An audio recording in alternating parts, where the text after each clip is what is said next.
Diobass Info TV nam dox ak Diobass. Salaamaaleykum. C'est Cheikh Mbodian, président de la zone 11C de Anen, de la zone de la commune de Noto. Bon, tey dañu ñëwoon fii au niveau de Babac représenté fi si ASC yi boo xam bokk ñaari zones yi pour récupérer appui boo xam te ni monsieur le maire le ministre Alioune Sarr moo ñu ko octroyé ASC yi pour jàppale leen seen réaffiliation yi. Un montant de 550 000 francs a été débloqué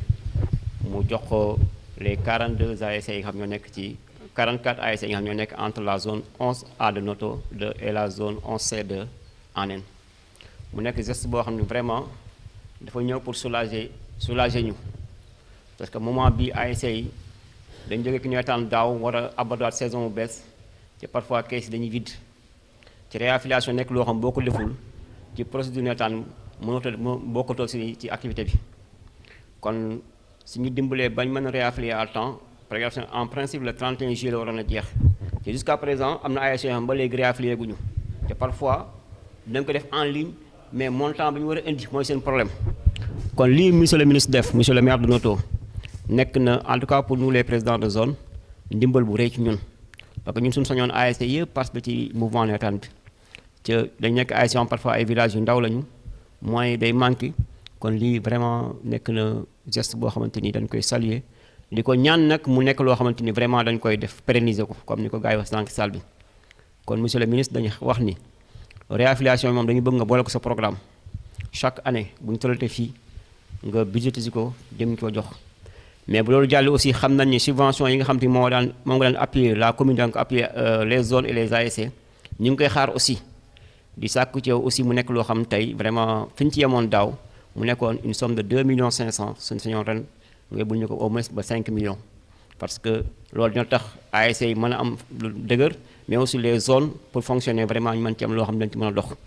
en tout cas ñun daal Noto dañu am une commune boo xam te nii dañu am sens am un maire qui est ministre aussi monsieur le ministre kon loolu dañ ci tàllal loxo di ñaan yàlla subvention maire yi mais aussi subvention ministre aussi dañ koy xaar kon am na loo xam ne dañ koy sàkku ci maire bi muy ce que la commune doit aux ASC mais am na ci ministre bi lañ koy sàkku monsieur le ministre yow la ñuy sàkku nga jàppale encore les ASC de la zone yaa ngi koy def mais nga gën ci jàpp mais aussi j'ai profité de l'occasion pour plaider xanaa sama xarit Samba di ma ci mere mais la zone de Anen bëgg nañ vraiment gestu ko bon ay temps yebal nga fi Aliou Niakh ba mu ñëwoon loolu moo tax ñu déplacer site bi nga xam ne nekkoon terrain pour am fu gën a yaatu parce que yaakaar nañu am un projet pour clôturer ko mun am un mur de clôture loolu aussi ñu ngi la ciy soññi xam ni bokk na ci li ñu gën a dimbali pour ñu mën a demal suñu bopp ak les zones et les ASC kon pour bañ a guddal xanaa lu ci manqué la dama bàyyi sama naataango le président Samba mu complété ko di xam ne kontaan nañu tey trop ci yaakaar na ASC aussi li bu ñu leen joxee lii dinañ nekk satisfaction bëri ki ñoom kon daal monsieur le ministre ñu ngi remercier di remercier aussi ba ma koy fàttee les jeunes de la coalition Benno Bokk Yaakaar nga xam ñoo portoon projet bi dox ko ba li am ci parce que ñun amuñ ci lu ñu woo ñu kaay leen jël subvention ñu laaj ñu ni les jeunes de la coalition Benno Bokk ñoo dox portoon projet bi dox ko pour njàppale ko ASC yi loolu aussi ñu leen ciy remercier di leen ci remercier bu baax a baax loolu moo ëpp naa fàtte kon daal le président Samba xëy na lu ci manqué wax wala lu ci dëng nga jubanti ko ñu ngi remercier en tout cas monsieur le ministre une dernière fois monsieur le maire de Noto am wax aussi au nom des ASC de la zone 11A de Noto et de la zone 11C de Anen kontaan nañ tey te ni ñu serale suñu xol aussi yàlla na yàlla seral nañu xolam jërë ngeen jëf. waaw jërëjëf asalaamaaleykum wa rahmatullah mbooloo mi ñu ngi leen di nuyu bu baax a baax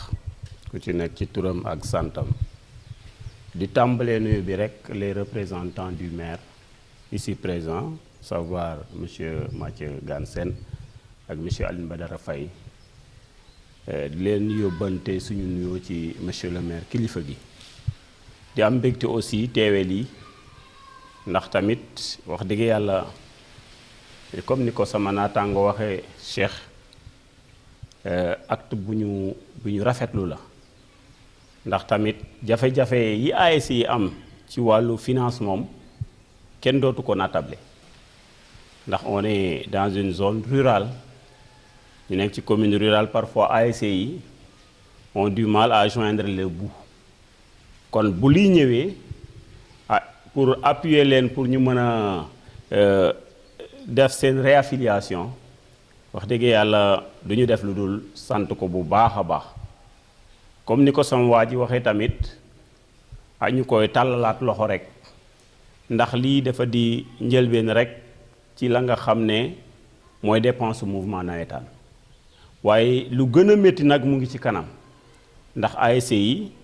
daanaka ñoo ciy gën a sonn ndax ñooy def ay regroupement ñooy dem jouer ji parfois nag léeg-léeg recettes yi jafe lool kon lu mu gën a mën a appuyer ci subvention bi cette année na ko def ndax wax nañ ko sànq ñu ngi avancé sax ay montant waaye xam naa yooyu yëpp bu ñu toogee daañ ci gën a waxtaan ndax xam nañ ne aussi moom jeunesse bi am na lu mu ko jaral kon lu mu ci def rek jàpp nañ ne sant rek lañ ko war a def ñuy koy ñaaxaat encore ci li jëm nag ci infrastructure sportive yi ndax xëy na sama naataango mu ngi ko doon wax sànq li jëm ci aaneen ndax foofu sax laay tàmbalee nag ndax Noto moom ak nu mu mën a demee am nañ terrain clôturé waaw xëy na nag am na li des waaye aaneen dafa amagul terrain clôturé ñu bëgg aussi ñaax ko foofu mu taxaw bi ñu tàmbali zone pax mi boobu tamit mu taxaw ci pour terrain clôturé yooyu am wante aussi mu taxaw ci stade municipal de Babac ñu taxaw ci ba bu nawetaan weesoo tamit comme am nañ championnat régional muy US Diobass ñu mën di entraîner di mën di évoluer ci stade digne de son nom loolu daal vraiment ñu ngi ko koy ñaan comme nañ ko doon waxee nag grille de protection bi moom boobu moom saa yi ñu tàmbalee moom fa la ñuy tàmbalee waaw yeneen yi doog cee tegu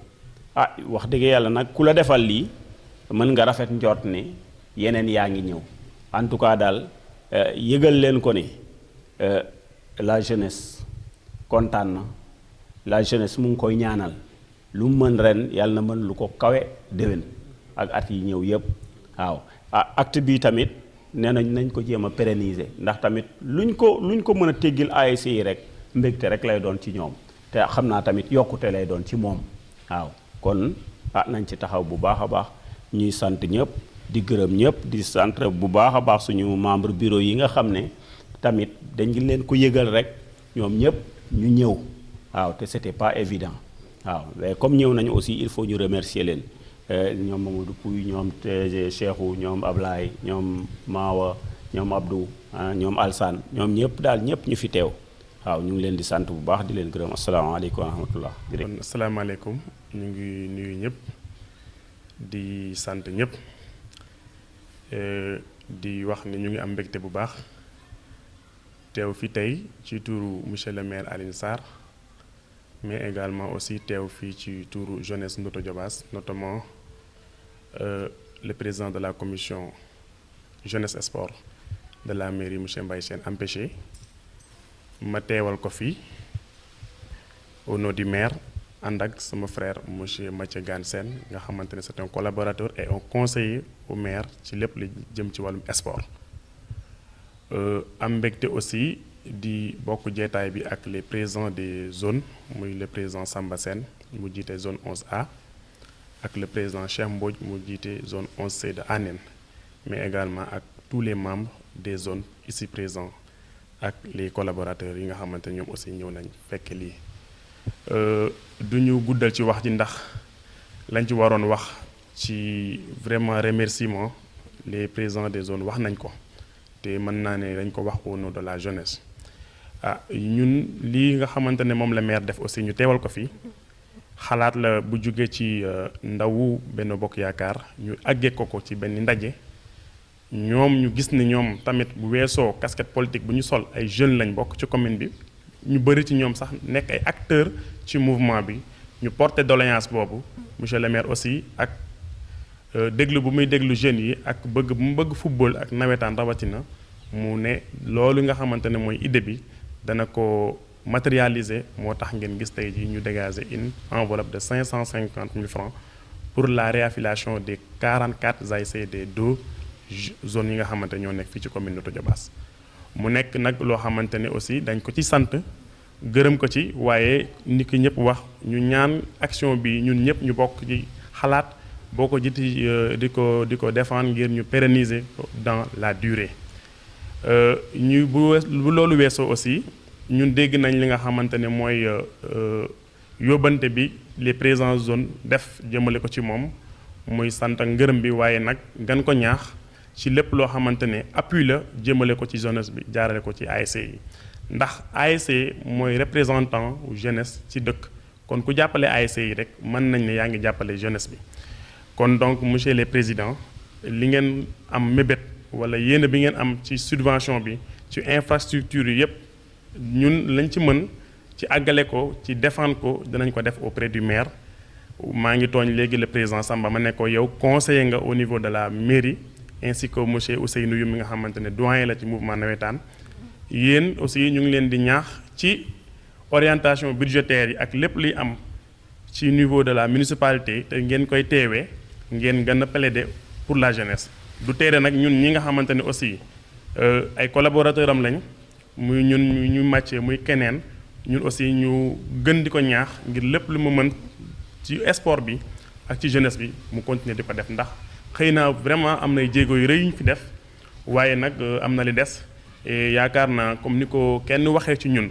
lii ñu def tey booloo bu ñu continuer di ko def lu bëri nga xamante ne jeunesse bi soxla na ko ci wàllum sport yaakaar naa bu ñu ko porter ensemble mën nañ ci atteindre ay objectifs yu bëri ndax lii kat xalaatu mbooloo la woon ay xalaatu ay ndaw yëgge ko moom tamit mu kontaan ci ba gis ngeen réaction bu mu ci def dans les meilleurs délais kon donc ñu ngi leen di wax ni ñu ngi leen di dalal seen xel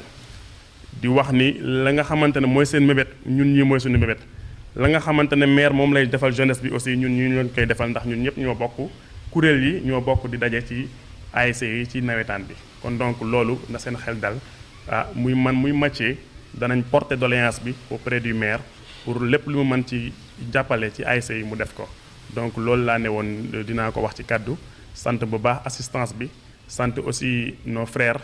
de la presse muy Cheikh Tidiane ak Ousmane nga xamante ni ñu ngi accompagner la jeunesse di accompagner la zone kon donc aussi ñu ngi am mbégte bu baax ci teewaay bu ñu teew di santaat bu baax monsieur Mathieu Sène nga xamante ne aussi ci diligence bi ak monsieur Samba def nañ ko ba li nga xamante ne mooy yéene ndaw yi pour ñu jàppale ASC yi mu mën ko matérialiser fii tey donc ñu ngi leen di sant bu baax di leen gërëm. Diobass Info TV, nam doxal Diobass.